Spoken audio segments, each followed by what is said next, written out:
एक समय की बात है, एक छोटे से गांव जो पहाड़ों और निर्मल नदी से घिरा हुआ था। उस गांव में एक पिता रहते थे जिनका नाम था दादा अर्जुन और उनके बेटा था विवेक। अर्जुन जी रेलवे में काम करते थे। उनका काम था नदी पर बने एक पुराने पुल को संभालना। जब ट्रेन आती तो पुल को नीचे करना होता और जब नाव गुजरती तो पुल को ऊपर उठाना होता। यह सारा काम वो हाथ से करते थे, मेहनत और जिम्मेदारी के साथ। विवेक बचपन से ही अपने पिता को यह सब करते देखता था। वह उन्हें मानता था, लेकिन कहीं न कहीं उसे लगता था कि पिताजी बहुत साधारण जीवन व्यतीत कर रहे हैं। विवेक का सपना था बड़ा बनना। वह इंजीनियर बनना चाहता था, कंप्यूटर से बहुत प्यार करता था और शहर जाकर पढ़ाई करना चाहता था। एक दिन वह बोला, पापा, मैं शहर की यूनिवर्सिटी में पढ़ना चाहता हूँ।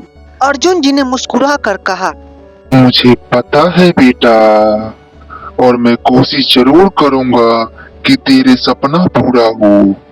विवेक चुप हो गया, लेकिन भीतर ही भीतर वह गांव और पुल की उस जिंदगी से दूर जाना चाहता था। अर्जुन जी यह सब समझते थे, लेकिन कुछ बोल नहीं पाते। कुछ समय बाद चमत्कार हुआ। विवेक को एक नामी विश्वविद्यालय में स्कॉलरशिप मिल गई। वह बहुत खुश हुआ। ये खुशखबरी विवेक ने जल्द से आकर अपने पापा से बताई। पापा, मुझे दाखिला मिल गया है, अब मैं शहर जा सकता हूँ। अर्जुन जी ने गले लगाया विवेक को।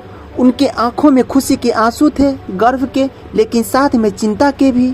जाते समय अर्जुन जी ने विवेक को बोला, जाओ बेटा, लेकिन तुम कभी भूलना नहीं कि तुम कहाँ से आए हो। विवेक शहर चला गया। वहाँ की दुनिया बिल्कुल अलग थी। ऊंची इमारतें, तेज रफ्तार, कंप्यूटर, तकनीक और नए दोस्त। उसने खूब मेहनत की और कुछ ही सालों में एक बड़ा इंजीनियर बन गया।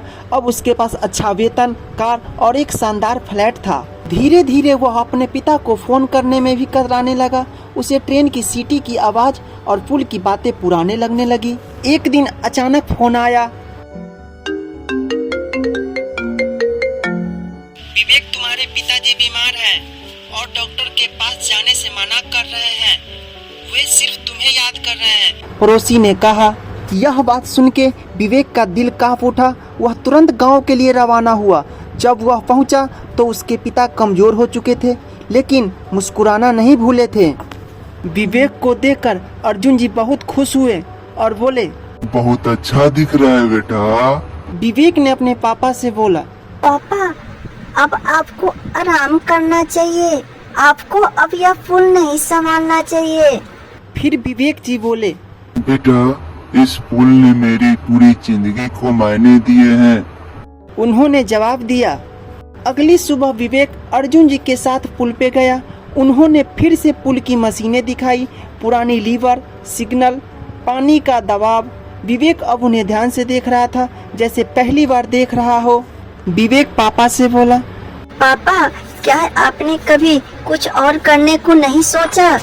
विवेक जी सोचकर बोले, सोचा था बेटा, लेकिन यह काम छोटा नहीं है।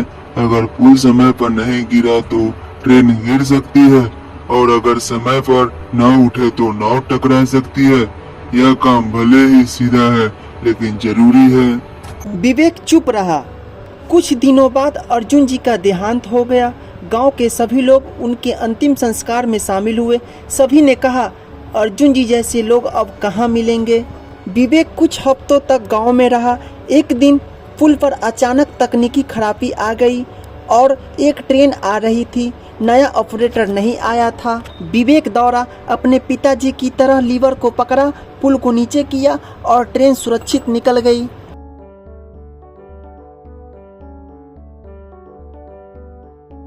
उस दिन उसने एक बड़ा निर्णय लिया।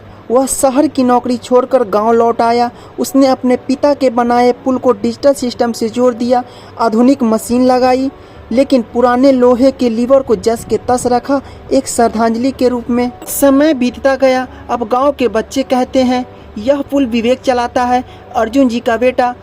उन्होंने अपनी पूरी जिंदगी इस पुल पर लगा दी और इस तरह एक पिता की सादगी और बेटे की समझदारी से बना जिंदगी का पुल हमेशा के लिए जुड़ गया। बीते कल से और आने वाली कल से